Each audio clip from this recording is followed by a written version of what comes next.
আমার জন্য যদি সব দোষ, তাহলে আমি সব ছেড়ে চলে যাবো। এই কথাটা আমি আগে থেকেই বলে রাখছি। আমার তখন ছেলে বলছে, বাবা তুমি চুপ মারো, মাকে চুপ মারতে দাও, মাকে 2 দিন সময় দিচ্ছি, মা কি সিদ্ধান্ত নেবে। তো আমি বলছি আমার সিদ্ধান্ত একটাই, আমি ছেড়ে চলে যাবো।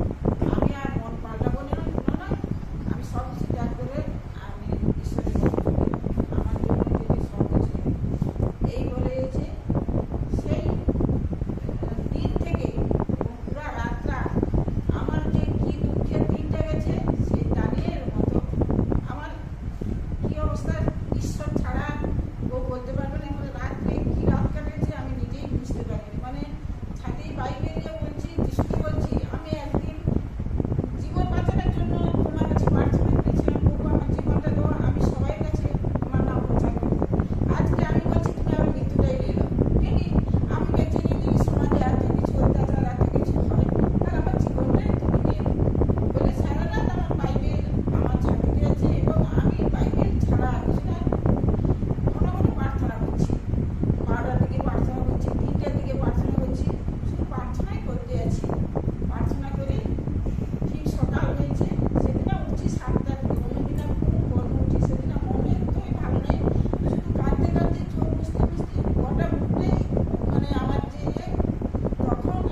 পরিষ্কারে আমি পাপ করবো, আমি পরিত্রাণ পাবো কার কাছে যে তাহলে আমি বুঝবো।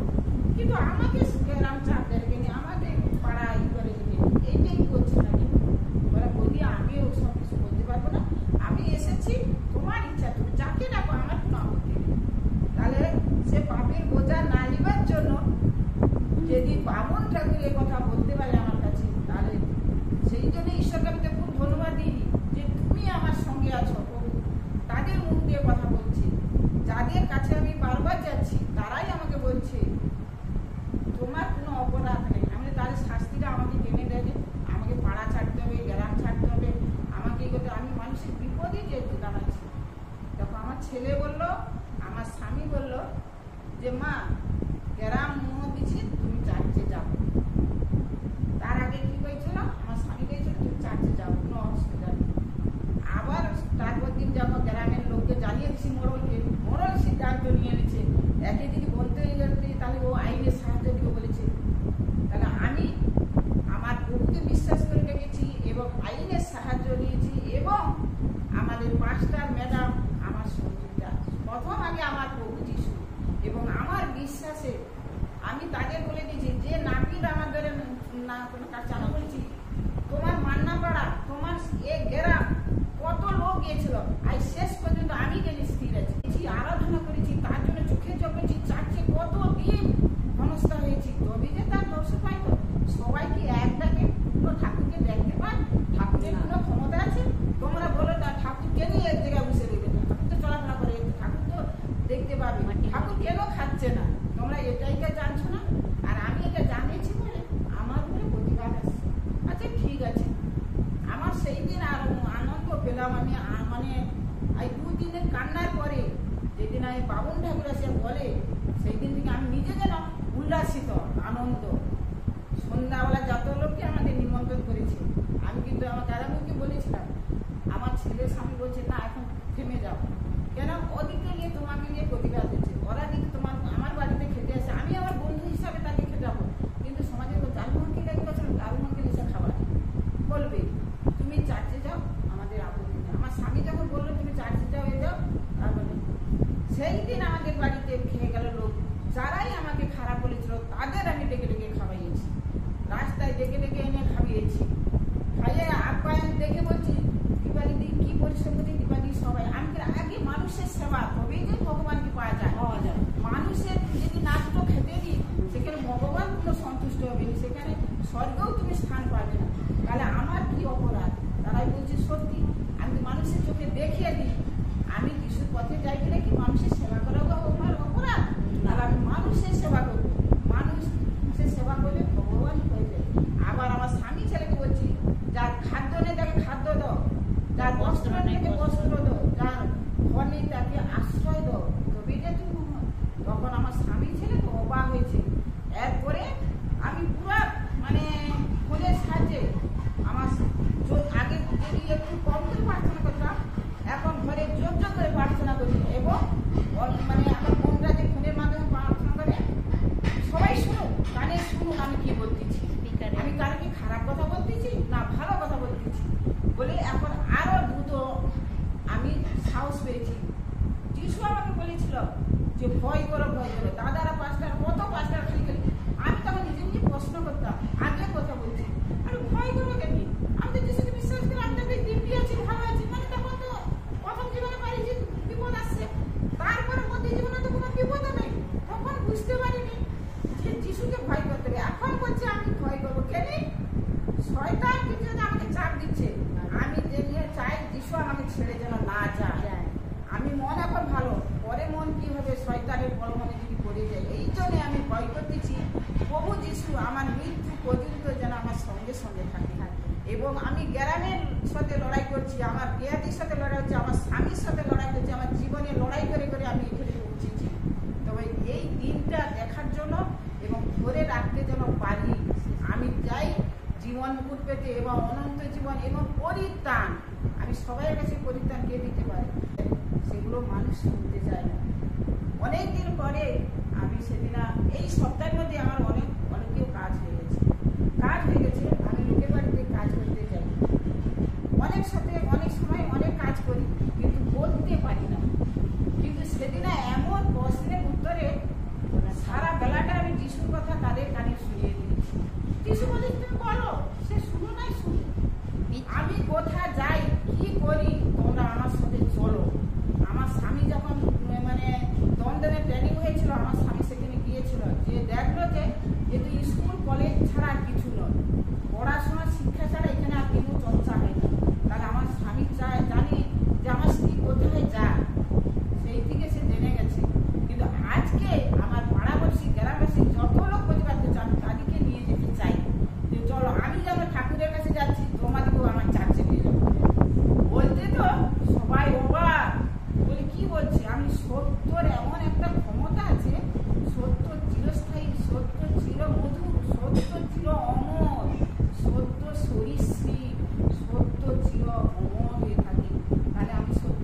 দেখছে আমি আসছি, কিন্তু আমি চাই আমার স্বামী আমাকে সাথে নিয়ে যাও। আমার স্বামী যেখানে রইবে সেখানে কোনো লোক আমার কথা বলতে নেই। এক প্রভু যিশু, এক আমার স্বামী। সংসারে বাঁচতে হলে স্বামী ছেলে সবাইকে নিয়ে লড়তে হবে। তাই জন্য আমি রিকোয়েস্ট করছি আমার স্বামী ছেলে বৌমা সবাই যেন বিশ্বাস করে যিশুর নামে। আমি সত্যের পথে যিশু বলেছি আমি যা করছি তোমরা কেন করো, আমি তাদের কানে ঢুকে দিচ্ছি। তাই করতে গেলে আমাকে পবিত্র হতে হবে, করতে গেলে আমার শুদ্ধ হতে হবে। তাহলে এটাই কি অপরাধ? এটাই কি অপরাধ? সেই কিনা এক বেলা তারা সবাই শান্ত হয়ে শুনছে, আমার প্রশ্নের উত্তরও করে দিতে পারেনি। করে আমি যা করছি তোমরা এটা করো। কতটা মহান হলে করতে হবে, কতটা করলে নিজেকে নত হতে হলে কত শুদ্ধ হতে হবে, মন পবিত্র রাখো। যিশু বলেছে তোমার দেব আমার মন্দির, ওই মন্দিরকে তুমি নষ্ট করো না। তোমরা কেন গুটখা খাচ্ছ, মদ খাচ্ছ, এটা খাচ্ছ, মেয়েরা পান খাচ্ছ, বিড়ি খাচ্ছ, খৈনি খাচ্ছ, কেন এটা নষ্ট করছো? আমি তো খাই না। তারা সবাই আমি সেখানে যাই ক্লাস করতে, তোমরা চলো আমার সাথে। আমি সেখানে যাই বাইবেল ক্লাস হয়, সেখানে কোনো খাও কথা হয় না, কারো চর্চা নিন্দা করতে নেই। যিশু বলেছে অতিরিক্ত কথা বলা সেও পাপ। তিনি হিসাব করছে আমাদের জীবন পুস্তকে, মরণ পুস্তকে লিখে দিচ্ছে। তখন আমি সেই দুপুরবেলা এসে প্রভুর কাছে হাত তুলে প্রার্থনা করছি, প্রভু এই সুযোগ দাদা বলেছে তুমি সবাই সাথে মিশো, অসৎ খাও মিশো, কিন্তু তোমাকে সেখানে ঢুকতে হবে। তাই আমার টার্গেট যারা আমার নামে এত কিছু কথা বলছে আমি তাদেরকে চার্চে নিয়ে আসতে পারি এবং সব কিছু যেন তাদেরকে উদ্দেশ্য আমার ভয়কে সরিয়ে দিই। আগে যে ভয় কান্দাম 3 দিন যে কান্না করেছি, দাদার কাছ থেকে যে আমি যে পথটা শিখেছি সেই পথে সাহায্য করে আমি এগিয়ে চলছি। আজকে আমার শরীরের মধ্যে যেন একটা উত্তপ্ত হচ্ছে, যেন আগুনের গোলা যেন বেড়ে যাচ্ছে, আর ভয়ের কোনো চিহ্ন নাই।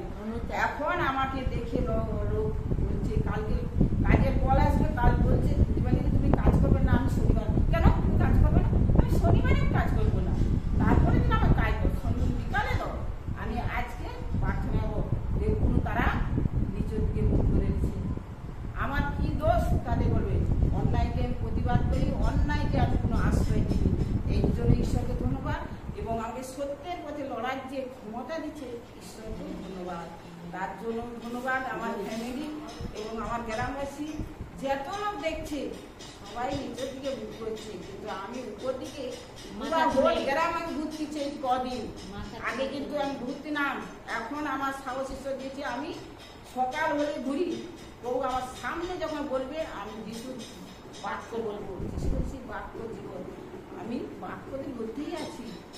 এত আগে আমি অনেক কথা জানতাম না, এখন সত্যিকারে আমি অনেকদিন এখানে প্রার্থনা করেছিলাম, প্রভু একটা ভালো মাস্টার পাঠাও, ভালো ম্যাডাম পাঠাও, আমি কিছু বলবো, আমি কিছু জানবো, আমি কিছু শিখবো। আগে অতটা সচেতন হয়েছিল না। সত্যি আমি বলছি, আমি সত্য কথাটা ভালোবাসি। এখন যে সময় আমি বাইবেল পড়তে পারছি, তখন হয়তো সময় ছিল, মন ছিল না। কিন্তু আমার সময় ঠিক আছে, কিন্তু মন ছিল না। এখন আমাকে ঈশ্বর দিয়েছে মন। যে বাক্যগুলো বলতে পারতাম আমি, এখন ঈশ্বর আমার কণ্ঠিতে জিহ্বার তালুতে আমার বাক্য বলার শক্তিও দিয়েছে। তার জন্য ঈশ্বরকে ধন্যবাদ, যেন আরো আমি উচ্চ পদে দাঁড়াতে পারি এবং আমার ছেলে বৌমা নাতি সংসার সবাইকে আমি দাঁড়িয়ে দিয়ে দেখতে। আমি অন্যায় করিনি, অন্যায় কোনো সাহস করব না। তার জন্য ঈশ্বরকে ধন্যবাদ। তিনি যে 2025-এ আমাকে এত দুঃখ এটা আসবে আমি নিজেও কল্পনা করতে পারিনি, নিজেও বুঝতেও পারিনি, কিন্তু আমি বলতাম। আমার মুখ দিয়ে আগে বলেছে, রবীন মামার ধরে বারবার আমাকে বলেছি, রবীন মামাকে উদ্দেশ্য দিয়ে, কিন্তু আমার জীবনে যে ঘটবে আমি নিজেই জানি না। তার জন্য ঈশ্বরকে ধন্যবাদ দিই। আমার জীবনে আরো দুঃখ কষ্ট জায়গা ছিল কেন, বহু যিশু যেন আমাকে ছেড়ে না যায়, এইটাই আমার বলে এই সাক্ষ্য বলে শেষ করছি। তার জন্য আর একটা ধন্যবাদ, আমাদের গায়ে দুধ দেয় না, কিন্তু আমার বৌমার চোখে বারবার আমি দেখিয়ে দিই, সঙ্গে সঙ্গে প্রার্থনা করি, গায়ে শান্ত হয়ে যায়, দুধ দেয়। কিন্তু বৌমা গেলে দুধ দেয় না, বৌমা গেলে দেয়। আমার স্বামীর চোখেও দেখি, বৌমার চোখে দেখি, ছেলের চোখেও দেখি, কিন্তু আমাদের কোনো মাদলি ফাদলি ওষুধ কিচ্ছু দেই না, শুধু প্রার্থনা করি। আমি বৌমাকে দেখিলে জানতে পারি সত্য জিনিসটা কি। সেই জন্য দেখি করে আরো ঈশ্বর আমাকে জ্যোতি দিয়েছে, সবাইকে চোখের সামনে যেন আমি দেখিয়ে দিতে পারি। কিন্তু এরা যেন অন্ধকারে পড়ে আছে, ওদের চোখে যেন জ্যোতি আসে এবং অন্ধকার থেকে আলোর দিশারা যেন আমার ছেলে বৌমা পায় এবং আমার স্বামী আগে পায়। তার জন্য রিকোয়েস্ট করছি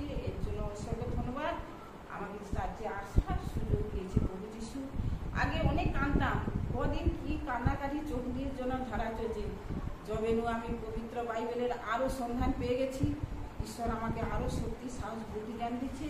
পরিবারেতে অনেক লোক দাঁড়িয়ে আছে, আমাকে ফলো করছে, আমি কোথায় যাচ্ছি, কী করছি, তাতেও আমি ঈশ্বরকে বলছি সত্যের পথে এগিয়ে যাবো, আমার কোনো ভয় নেই।